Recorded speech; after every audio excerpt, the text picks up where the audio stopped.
Hello friend, हाय।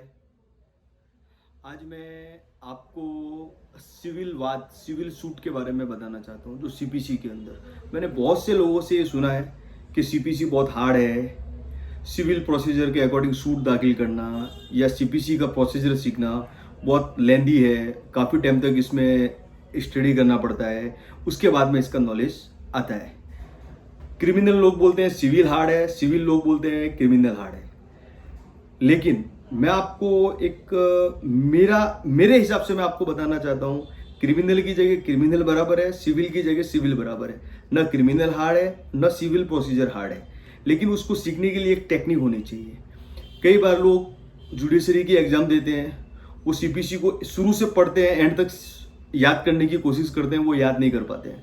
तो मेरा ऐसा मानना है कि अगर उसको स्टेप बाय स्टेप आप अगर प्रोसीजर के अकॉर्डिंग याद करने की कोशिश करेंगे तो आपको इजी गोइंग में वो चीज़ याद हो जाएगी और आपको वो चीज़ क्लियर भी हो जाएगी। मोस्टली सिविल सूट के अंदर सबसे पहले अपन प्लेंट फाइल करते हैं, वाद सूट जो अपन कोर्ट के अंदर फाइल करते हैं, वो सूट क्या है।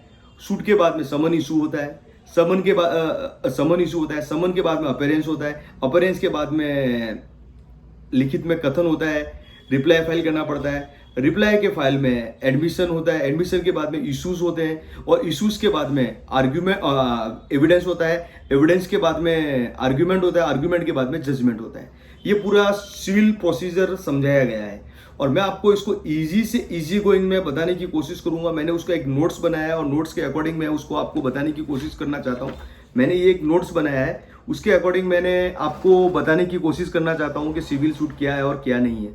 मैं इसके अकॉर्डिंग आपको बताने की कोशिश करूंगा। मैंने इसमें बहुत हार्डवर्क किया है और हार्डवर्क के अकॉर्डिंग मैंने एक एक चीज़ को बाहर निकाल के आपको समझाने की कोशिश करता हूँ। आप इसको नॉर्मल वे में समझिएगा और बहुत सिविल प्रोसीजर बहुत ईजी है और इसको आप खाली ध्यान से समझिएगा और मोस्टली आप इस वीडियो को गौर से सुनिएगा भी और लास्ट तक सुनिएगा। मैं आपको क्लियर एकदम इजी से इजी गोइंग में आपको समझाने की कोशिश करूंगा।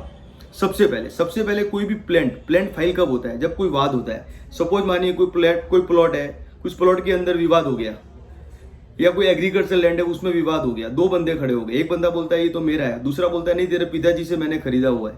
अब वो खरीदा हुआ है या किया हुआ है, वो एक विवाद का सब्जेक्ट हो गया, वो इशू हो गया, वो डिस्प्यूट हो गया, वो अनटाइटल हो गया, उस प्रॉपर्टी का टाइटल क्लियर नहीं है। टाइटल क्लियर होता है तो सिविल सूट होता ही नहीं। सिविल सूट कब होता है? जब टाइटल क्लियर नहीं है। जब टाइटल क्लियर नहीं है तो सबसे पहले वो क्या करेगा? जो बोलेगा मेरा प्रॉपर्टी है वो क्या करेगा? वो सिविल कोर्ट में जाएगा, दीवानी न्यायालय सिविल कोर्ट में जाएगा। सिविल कोर्ट में जाते ही एक सूट दाखिल करेगा, प्लेंट फाइल करेगा, वाद दाखिल करेगा। वो वाद कौन से सेक्शन के अकॉर्डिंग फाइल करेगा? वाद धारा 26 में ऑर्डर 1467, धारा सेक्शन 26 ऑर्डर 1467 क्या बताती है? रूल 1467 ऑर्डर 1467 क्या बताती है?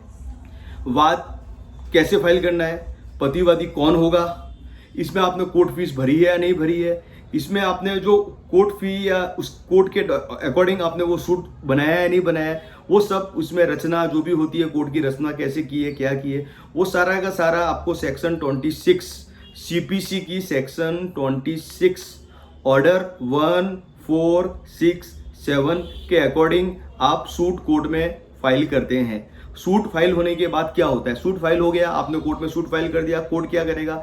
ऑपोजिट पार्टी, प्रतिवादी को, डिफेंडेंट को समन इशू करेगा।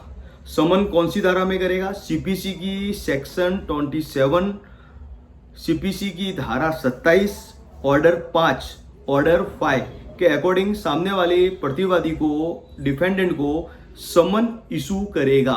वो समन इशू होने के बाद अपीयरेंस की बारी आती है। समन इशू हो गया, सामने वाली पार्टी को आपने कोर्ट में सूट दाखिल कर दिया, समन इशू हो गया। समन के बाद इस जो तारीख डिसाइड करके समन में भेजा गया है वो प्रतिवादी डिफेंडेंट कोर्ट में अपेयर होगा। अपीयरेंस की क्या ऑर्डर है? अपीयरेंस में ऑर्डर 9 अपीयरेंस, वो कोर्ट में अपीयरेंस होगा। अपीयरेंस होने के बाद में उसको रिप्लाई फाइल करना होता है।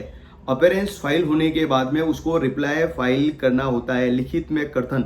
जो आपने उसको सूट भेजा था, जो आपने प्लेंट बना के, वाद बना के भेजा था, उसका रिप्लाई उसको फाइल करना पड़ता है। रिप्लाई के लिए टाइम पीरियड है, उसको रिसीव होने के 15 डेज या किसी कारणवश हो तो 30 डेज के अंदर उसको वो फाइल करना पड़ता है। रिप्लाई ऑर्डर 8 के अकॉर्डिंग फाइल होता है।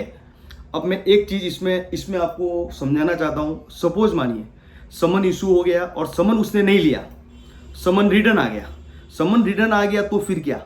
तो समन रिटर्न आ गया तो कोर्ट क्या करेगा? उसको एक्स पार्टी ऑर्डर कर सकता है। कोर्ट वादी को क्या बोलेगा? तुम एविडेंस फाइल करो, मैं तुम्हारा एक्स पार्टी ऑर्डर करता हूँ। आप जैसे ही एविडेंस फाइल करेंगे उसकी अनुपस्थिति में, उसकी पेंडेंसी में कोर्ट एक्स पार्टी ऑर्डर करेगा। ऑर्डर 9 में एक्स पार्टी ऑर्डर होता है। ऑर्डर 9 में फिर अपन आगे कंटिन्यू। अपीयरेंस हो गया, अपीयरेंस के बाद में उसने रिप्लाई दे दिया। रिप्लाई ऑर्डर 8 के अंदर रिप्लाई देता है। ऑर्डर 8 के अंदर उसने रिप्लाई दे दिया।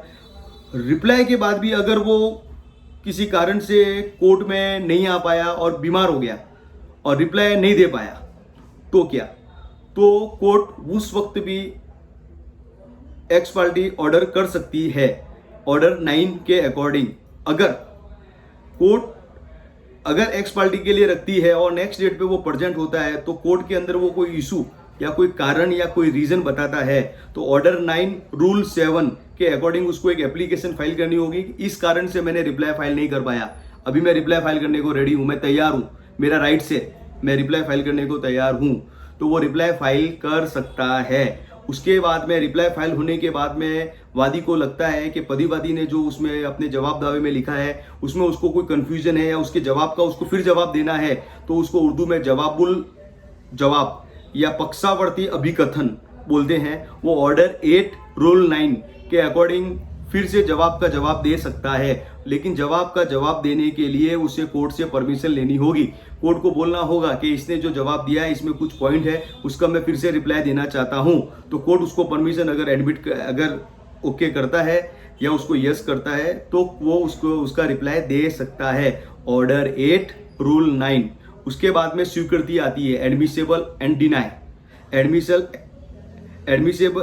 एडमिशंस एंड डिनाई, ये ऑर्डर 12 में बताया गया है कि आपके जो भी इश्यूज है, आपने कोई भी इशू खड़े कर दिए कि भी हमारा मकान था या हमारा प्लॉट था या हमारा एग्रीकल्चर लैंड था, उसका हमारा डिस्प्यूट है, तो डिस्प्यूट के अंदर आप लोगों ने जो भी डिस्प्यूट है आप लोगों ने कोर्ट में दाखिल कर दिया, वादी ने वाद में कर दिया, आपने जवाब में कर दिया, और जवाब के ऊपर जवाब भी अगर वादी देता है तो वो सारे जो जवाब होंगे उसको वो एडमिट करेगा, एडमिसेबल होगा, एडमिट करेगा, और कुछ चीज़ों को वो डिनाई करेगा, कोर्ट डिनाई करेगा। उसके बाद में कोर्ट करेगा इशूज। कोर्ट को लगना चाहिए कि भाई इनका विवाद क्या है, इनका झगड़ा क्या है, इनके झगड़े का कारण क्या है, पोजीशन का है, टाइटल क्लियर नहीं है, झगड़ा हो रहा है, वो झगड़े के जो भी सब्जेक्ट है, इशूज है, वो पॉइंट कोर्ट डिसाइड करके निकालेगा। वो निकालेगा विवादित स्थितिकरण, ऑर्डर 14, ऑर्डर 14 के अंदर इशूज करेगा। इशूज आने के बाद में फिर नेक्स्ट स्टेप आता है एविडेंस, साक्ष्य, एविडेंस, सीपीसी की धारा 31, ऑर्डर 18, साक्ष्य आपके आजू बाजू वाले हैं या आपके जो भी एविडेंस है आप कोर्ट में लाएंगे, दाखिल करेंगे, तो उसके लिए आपको साक्ष्य एविडेंस देना पड़ेगा। सीपीसी की धारा 31, ऑर्डर 18, सेक्शन 31, ऑर्डर 18 के अकॉर्डिंग आप साक्ष्य फाइल करेंगे, कोर्ट के अंदर दाखिल करेंगे। दाखिल होने के बाद में क्रॉस एग्जामिनेशन होता है। क्रॉस एग्जामिनेशन वादी के एविडेंस को प्रतिवादी क्रॉस करेगा और प्रतिवादी के एविडेंस को वादी क्रॉस करेगा। क्रॉस होने के बाद में फिर आता है, अगला स्टेप आता है बहस, argument, order 18 rule 3A, order 18 rule 3 क। मैं आपसे बार बार इसमें ज़्यादा कर रहा हूं कि आपको इसको नॉर्मल वे में समझ में आए।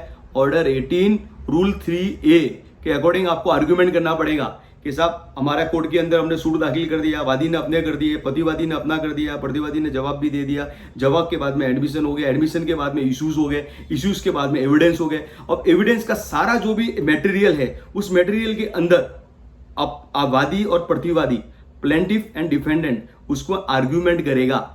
आर्ग्यूमेंट अपने फेवर का आर्ग्यूमेंट करने के बाद में कोर्ट उसमें निर्णय, जजमेंट करेगा। जजमेंट धारा 33, ऑर्डर 20, धारा 33, ऑर्डर 20 के अकॉर्डिंग कोर्ट उसमें जजमेंट करता है। कोर्ट उसमें जजमेंट सुनाएगा। अब देखिए, पहले आपने सबसे पहले वादी ने सूट दाखिल किया, सूट दाखिल के बाद समन इशू हुआ, समन के बाद में अपीयरेंस हुआ, अगर अपीयरेंस में वो नहीं आया तो एक्स पार्टी ऑर्डर होगा, और अगर वो आ जाता है तो जवाब देगा। जवाब देने के बाद में अगर वादी को लगता है तो उस जवाब में और जवाब देने का तो वो जवाब दे सकता है। उसके बाद में एडमिशन होगा, एडमिशन के बाद में इशूज होगा, इशूज के बाद में एविडेंस होगा, एविडेंस के बाद में आर्ग्यूमेंट होगा, आर्ग्यूमेंट के बाद में जजमेंट होगा। एकदम नॉर्मल वे है और एकदम ईजी तरीके से मैंने आपको समझाने की कोशिश की है। ऑर्डर होगा, अभी सपोज मानिए कि ऑर्डर हो गया। ऑर्डर होने से पहले अगर अपन को ये लगता है कि प्रतिवादी का उसके ऊपर कब्जा था, प्रतिवादी कब्जा है, वो तो कब्जा हटाएगा कैसे? ऑर्डर तो हुआ है, जो आपने बात फाइल किया उसका ऑर्डर हुआ है। तो ऑर्डर के बाद अगर आपको करना है तो उसके लिए इजराइल, ये उर्दू वर्ड है इजराइल, निष्पादन, एग्जीक्यूशन, वो आपको ऑर्डर 21 की एक अलग से एक एप्लीकेशन डालनी पड़ेगी। जजमेंट होने के बाद में आपको इजराय, निष्पादन, एग्जीक्यूशन की एक एप्लीकेशन लगानी पड़ेगी ऑर्डर 21 के अकॉर्डिंग। कि साहब उसका तो पोजीशन है, पोजीशन तो हटाइए, जजमेंट तो मेरे फेवर में हो गया है, तो पोजीशन हटाइए। तो पोजीशन के लिए अलग से आपको एप्लीकेशन करनी पड़ती है। मैं आपको इजी से इजी गोइंग में समझाने की कोशिश कर रहा हूँ। वाद जो दाखिल होगा धारा 27 ऑर्डर 1467 के अकॉर्डिंग होगा। समन जाएगा ऑर्डर धारा 27 ऑर्डर 5 के अकॉर्डिंग। अपीयरेंस होता है ऑर्डर 9 के अकॉर्डिंग। अगर वो नहीं आता है और एक्स पार्टी ऑर्डर होता है तो ऑर्डर 9 के अकॉर्डिंग होगा। उसमें रिप्लाई फाइल करना पड़ेगा। रिप्लाई फाइल में कुछ डिले हो जाता है तो कोर्ट उसको अगर एक्स पार्टी ऑर्डर करने की कोशिश करता है तो ऑर्डर 9 रूल 7 के अकॉर्डिंग वो एप्लीकेशन करेगा। फिर जवाब दूल्य जवाब भी दे सकता है। ऑर्डर 8 रूल 9 के अकॉर्डिंग वो जवाब का प्रतिवादी के जवाब का फिर जवाब दे सकता है। एडमिशन ऑर्डर 12 के अकॉर्डिंग होता है। और उसके बाद में इशूज जो फेम होते हैं वो ऑर्डर 14 के अकॉर्डिंग होते हैं। एविडेंस धारा 31 ऑर्डर 18 के अकॉर्डिंग एविडेंस फाइल होता है। एविडेंस के बाद में आर्ग्यूमेंट होता है। ऑर्डर 18 रूल 3A के अकॉर्डिंग आर्ग्यूमेंट होता है। आर्ग्यूमेंट के बाद में जजमेंट और निर्णय होता है। धारा 33 ऑर्डर 20 के अकॉर्डिंग जजमेंट पास होता है। जजमेंट के बाद में अगर अगली पार्टी का कब्जा और कब्जा हटाना है उसके लिए कोर्ट में आपको इजराइल एग्जीक्यूशन की एक एप्लीकेशन करनी पड़ती है। वो ऑर्डर 21 के अकॉर्डिंग होती है। मैं आपको ये बताना चाहता हूं कि सीपीसी बहुत इजी है, लेकिन आप अगर उसको कंटिन्यू सीखने की कोशिश करेंगे, याद करने की कोशिश करेंगे, आप याद नहीं कर पाएंगे। इसको आप स्टेप बाय स्टेप प्रोसीजर से करिए। पहले आपने वाद किया, वाद को सीखा, फिर वाद के अगर जजमेंट हुआ तो फिर अपील होता है, रिवीजन क्या है, वो सब अकॉर्डिंग धीरे धीरे आप स्टेप बाय स्टेप अगर उसको प्रोसीजर के अकॉर्डिंग सीखने की कोशिश करेंगे तो इजी गोइंग से सीखेंगे। मैं अगला वीडियो बहुत जल्दी बनाने वाला हूँ, मैं आपको वो सीपीसी के अकॉर्डिंग ही बनाऊंगा। इसके आगे के जो प्रोसीजर है उसके बारे में आपको बताने की कोशिश करूंगा। जितना इजी होता है मैं इजी गोइंग में आपको सिखाने की कोशिश करूंगा। प्लीज़ आपसे रिक्वेस्ट है, मेरा वीडियो लाइक कीजिए, सब्सक्राइब कीजिए और मेरे को थोड़ा हौसला बढ़ाइए कि हाँ मैं जो कर रहा हूँ वो अच्छा काम कर रहा हूँ। मैं आपको सिखाने की कोशिश कर रहा हूँ। मेरा इंटेंशन दूसरा कुछ नहीं है कि आप लोगों को ईजी से ईजी गोइंग में लॉ के बारे में समझाऊँ, लॉ क्या होता है और उसको आप समझिए।